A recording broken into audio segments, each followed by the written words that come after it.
So my brother says this is not for posting. Whether if you're seeing this now, joke's on him, Jack. This phone can still be thrown clear across this room. All right, so I asked you to sit down because since the pandemic, I'm actually interviewing you now. since So since the pandemic, we're going you to talk have really about gotten into the outdoorsy stuff, how you shot and you're two like birds talking over last me weekend when I'm talking, and they no didn't matter fall what down. happens. So it seems to me like you weren't holding the gun tight enough like a man, number one, or you just weren't shooting and aiming correctly. And there's no context for what you're talking about. So why don't we go and lean into what you're saying? That's what makes it unpostable when I say and stuff say- like that. See that? It's called a landmine. You found it. Let's say something like this. We just went hunting for maybe the third time together, third and fourth time together. We went for duck on the first day, and we went for pheasant the second day. And what you're talking about, which you skipped to the second day for no reason, is that yes. Well, the first day you missed 12 ducks, but we can go to the second we day went and come out. back. We'll come back to that. Yeah, We went out with your guns and your ammo, and even though our expert guide said this ammo is inadequate, you had me shooting at birds that I was hitting in the tail. They would fly out, go like ah, and then continue flying. I could because find the best rod it was air and dust. reel in the garage and give it to a man with T-Rex arms that he couldn't bring in fish, right? So it's obviously a person. The rod is still there. The gun is still the gun. The ammo's the ammo. It's you. It's a nice allegory. you. You know what happened? It's you. I hit more birds than anybody that day, so it was me. You're right. Just because you hit them doesn't mean Okay. it's not hunting. You're right. It's not hitting So birds. my question to you is, did you have a good time? I had a great time. Yeah. What did we do? Where did we go and what did we do? On Saturday, we went out in southern Maryland, and you missed 12 ducks. I missed one because I was answering a text message from you asking me where the safety was for the gun.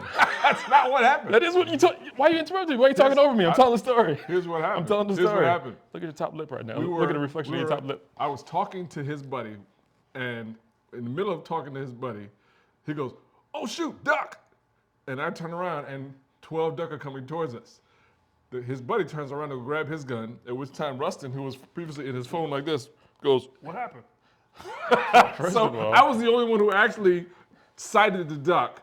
But as you mentioned, I was using your gun, and it was the first time we were pulling out that day, and I had the safety on, and click, nothing happened. So that was my fault. it was your fault. You missed 12 ducks. You're right. Thank you Yes. for admitting that. I Yeah. missed, but I was the only one who actually shouldered a gun for those 12 ducks. I was He giving you didn't the even know what opportunity. happened. The pellets would have come down on both of you if I shot. He was standing 12 feet away That's from called safety and security. Yeah, You're right. welcome. Next. Hunter safety license in my pocket. me. Next. Nonsense. So why hunting? Because if you go back 10 years, you weren't hunting. Didn't we have this conversation on video already? I don't know. This is posting video. similar We're on content. video right now. We're talking about it. You're posting similar content. Okay. I saw a stat that said that only 5% of Americans are currently hunters. This is from the Maryland website, the Department of National resources. DNR?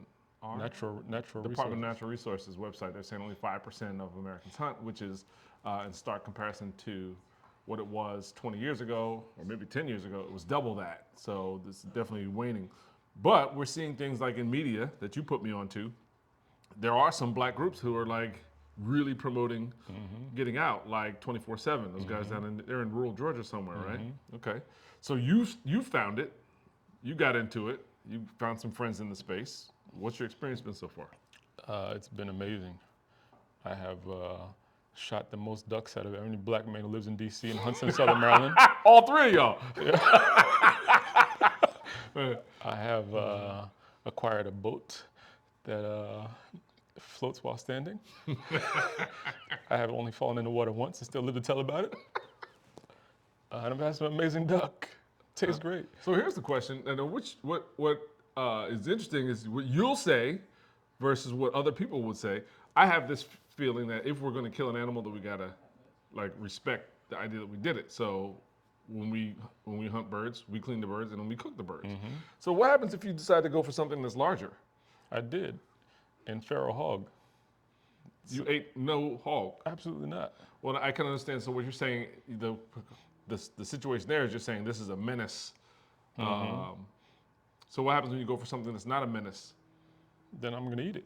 What if you? As long as it's not a pig. So would you go like safari hunting like those guys do? I would do specific safari hunting. It would be animals without cages or fences, so they can actually run away if they want to, and not come back the next day. Would you eat it? Yeah, I would eat it.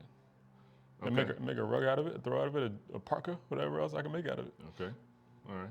So have you talked to your wife about how she feels about Your top lip